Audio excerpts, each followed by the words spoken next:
1957, the Philippines was a young republic, still savoring its hard-won independence after centuries of Spanish and American rule.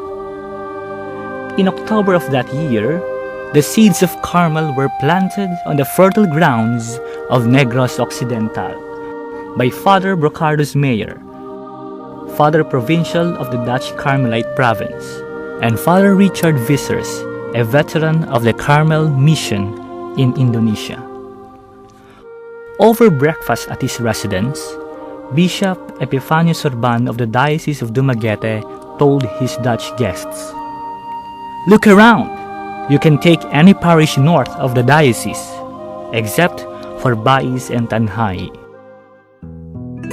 Traveling far north of the diocese, they arrived at the poor and neglected Vicariate of Toboso, with its parishes in Old Escalante and Toboso, as well as a chaplaincy in Central Danao, serving some 85,000 sugar workers, farmers, and fisherfolk. Here, amidst the marginalized, the oppressed, and the exploited, the pioneering fathers chose to build the foundations of Carmel.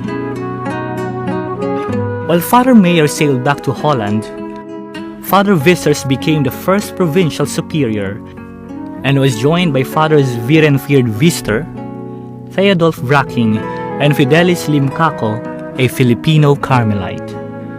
On March 15, 1958, Father Vissers took charge of the parish in Toboso, with its unfinished church and a small two-room convent that earned the nickname Uncle Tom's Cabin.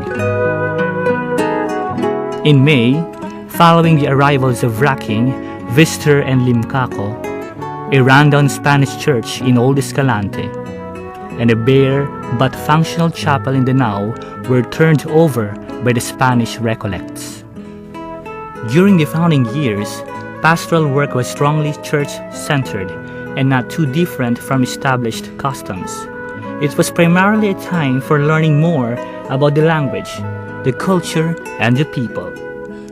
But as they learned more, the shocking reality of how so much misery and hunger existed just outside the very wealthy sugar estates struck the very core of their beings, shaping the Carmelite ministry into developing a strong bias for the poor, the neglected, and the suffering.